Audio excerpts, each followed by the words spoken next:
Good morning. It is Monday. It's Labor Day weekend, so I don't know if you're headed off to work this morning or if you're just maybe sleeping in because you've got cool plans for hanging out with friends later in the day. We are in Isaiah 36 in our Jesus bubble this morning. And I've just really enjoyed studying this chapter today. It's the first one, really, I think, in all of Isaiah. This is one of the first chapters where it's not just a message, it's actually a story. Have you ever realized that? Isaiah does not have a lot of storylines. Isaiah is a lot of prophetic messages. But this one is a story, and it is a good one. Isaiah chapter 36. In the 14th year, as my children would say it in their little posh accents, what they like to do when they're reading a story. In the 14th year of King Hezekiah's reign, King Sennacherib of Assyria came to attack the fortified towns of Judah and conquered them. Then the king of Assyria sent his chief of staff from Lachish with a huge army to confront King Hezekiah in Jerusalem. The Assyrians took up a position beside the aqueduct that feeds water into the upper pool near the road leading to the field where cloth is washed. Okay, so they came to Jerusalem. They took up siege positions. They're surrounding the city. And Hezekiah sends out officials to meet with them.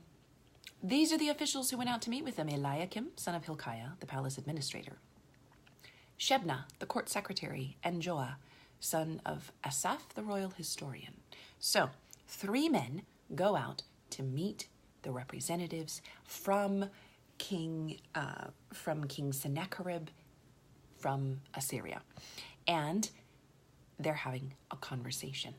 So this is how they would do it back then. You have 2 battling entities. They would send their representatives, and they would go and they would know what they were allowed to do. They were really the king's trusted right-hand guys. They were there to work out details. Can we settle out of court? That's kind of the idea. So this is what the great king of Assyria says. This is the Assyrian king's chief of staff. And, he says, "What are you trusting in that makes you so confident? In other words, why are you resisting us? You know how powerful we are. You should have just given in already. What are you trusting in that makes you so confident? Do you think that mere words can have a substitute for military skill and strength? Who are you counting on that you have rebelled against the king of Assyria? On Egypt? In other words, do you have an ally that we don't know about that's going to come up and attack us from behind? What's going on here? Are you counting on Egypt? If you lean on Egypt, it'll be like a reed that splinters beneath your weight and pierces your hand while you're pushing down on it. Pharaoh is completely unreliable. In other words, Pharaoh's going to bite you in the back if that's who you're trusting in. Perhaps you will say to me, we are trusting in the Lord our God. You can almost hear his snarky, smart aleck tone. Perhaps you will say to me, we're trusting in the Lord our God. But isn't he the one who was insulted by Hezekiah? Didn't Hezekiah tear down his shrines and altars and make everyone in Judah and Jerusalem worship only at the altar here in Jerusalem? Well, here, the Assyrian king's chief of staff is showing his lack of understanding, while he not only misunderstands and misrepresents God's character, because Hezekiah was actually following God by tearing down all the other shrines so that they would worship only at the one temple in Jerusalem. But he didn't understand because he was coming with a pagan perspective. And so he says, I'll tell you what, this is his enticement to do wrong. Do you remember back in Isaiah 33, just a couple of days ago, it talks about those who survive the all-consuming fire, and one of them is those who shut their eyes to all enticement to do wrong. So here is his enticement to do wrong. He says, I'll tell you what, strike a bargain with my master, the king of Assyria. I'll give you 2,000 horses if you can find that many men to ride on them. With your tiny army, how can you even think of challenging the weakest contingent of my master's troops, even with the help of Egypt's chariots and charioteers? What's more, do you think we have invaded your hand without your Lord's direction? Your Lord himself told us, attack this land and destroy it. So, hang tight here. This is classic just trash talking. He's trying to get inside their head, and the thing is, it's working. He's telling them that he's gaslighting them. He's crazy making. He's offering false promises. Hey, just give in, and I will give you 2,000 horses for your army. Do you think he's really going to do that? Do you think he's really going to follow through with that? Let me empower you. You just rebelled against us. You're fighting against us. If you just give in, I will give your army weapons and horses, and I will empower you and strengthen you. No, of course he's not going to follow through with that.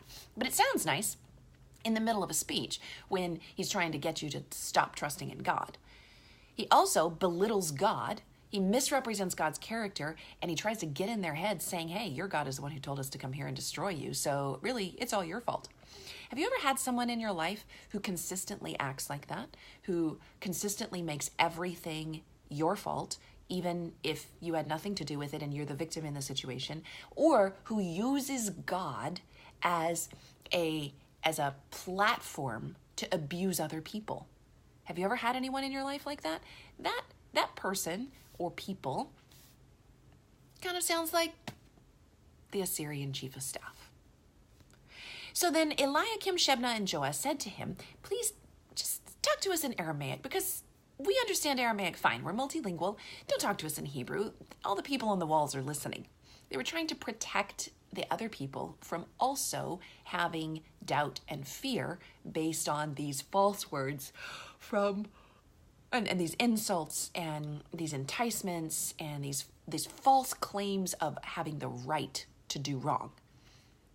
To claim that God told them to come destroy them, it is a false claim of right over them, of power over them, but it'll get in their heads.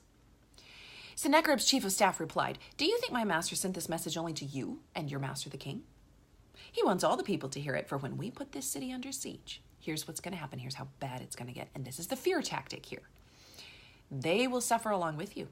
They will be so hungry and thirsty, they will eat their own dung and drink their own urine just to be able to survive. He's undermining the faith of everyone listening with threats, with worst-case scenarios, with doubts, with fear, with worry, with anxiety. And you know, there is a passage in the Bible, I believe it's in Philippians 4, and it says, it's a command, do not worry. Do not worry. Just like, do not kill. Do not steal. Do not worry. Trust. Trust in God. And that's exactly what he is undermining with everyone. He says, listen to this message from the great king of Assyria. This is what that king says. Do not let Hezekiah deceive you. He will never be able to rescue you. Do not let him fool you into trusting the Lord by saying, the Lord will surely rescue us. The city will never fall into the hands of the Assyrian king. Do not listen to Hezekiah, he says. These are the terms the king of Assyria is offering. Make peace with me, open the gates, and come out. And each of you can go home. You can continue eating from your own grapevine and fig tree and drinking from your own well. And then I will arrange to take you to another land like this one, a land of grain and new wine and bread and vineyards. So he's fake promising here. What he's saying is, we're going to exile you and we're going to send you like prisoners and relocate you as refugees somewhere completely far away so that you won't ever rebel against us again. That's the underlying message, but he puts it in such beautiful words. Just make peace with me and come out. Just make peace and take the easy way. Stop being stubborn for what is right. Stop holding back and just strike a bargain. Don't let Hezekiah, this is verse 18 of Isaiah 36. And hey, if you've been following along, would you just hit share underneath so that you can share it with other people on your feed, on your account, and that way they can have this encouraging message too. I love passing it onward. Isaiah 36:18, don't let Hezekiah mislead you by saying the Lord will rescue us. He's actually taunting God here, but it sounds ludicrous because we know what happened at the end. But when you're in the middle of it, that's actually really easy to fall into believing. It's so easy not to trust God to carry you through. Have the gods of any other nations ever saved their people from the king of Assyria? Well, no, they hadn't, because they weren't the one true God. What happened to the gods of Hamath and Arpad? What about the gods of Sepharvaim? Did any god rescue Samaria from my power? What god of any nation has ever been able to save its people from my power? So what makes you think that your Lord can rescue Jerusalem from me? He's belittling their faith. He's diminishing, devaluing, discrediting. Verse 21. And here is where the people did a good thing. The people were silent. They did not utter a word because Hezekiah had commanded them, do not answer him. Refuse to engage. Do not take the bait. Do not, when you're arguing with a narcissist or an abusive person or someone who is trying to play head games with you, don't take the bait. Silence is golden. But it still overwhelmed them. Then Eliakim, son of Hilkiah, the palace administrator, Shebna, Joah, they went back to Hezekiah. They tore their clothes in despair, and they went in to see the king and told him what the Assyrian chief of staff had said.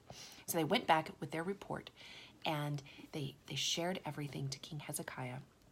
And they said they were devastated. They were discouraged. They were depressed. They were doing exactly the opposite. They were worrying. They were afraid. I mean, and can you blame them? Assyria has never been stopped by anyone. Assyria has everything is stacked against them. The deck is stacked against them. The army is stronger. The weapons are better. The soldiers are outnumbering them by hundreds of thousands. The arrogance is unmatched. Their battle record is unmatched. And this is just tiny little Jerusalem. Who are they to say, God will rescue us? God will preserve us. And yet, that was exactly what God told them to do. And tomorrow, we will go through Isaiah 37, where we hear Hezekiah's prayer and how God responded. If you haven't heard this story before, you definitely want to check it out for tomorrow. And, or, you can like sneak peek and get a spoiler and read Isaiah 37 for yourself. But either way, I hope you'll hang out with me in my Jesus bubble tomorrow. I'm going to stop it right there. I know, total cliffhanger, right? That's just terrible, but that's what I'm going to do today.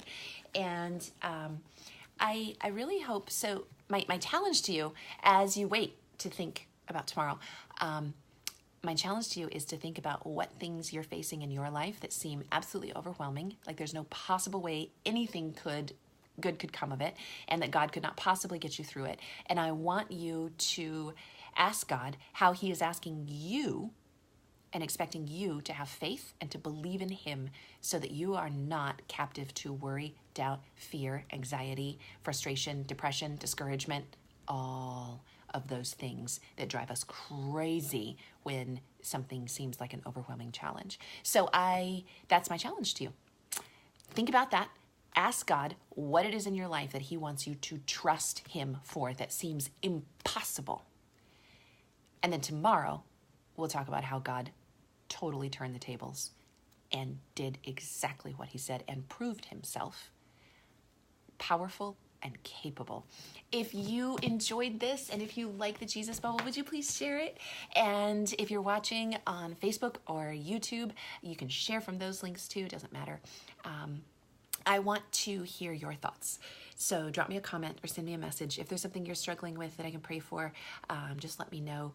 And I am really hoping that you have a terrific Labor Day Monday.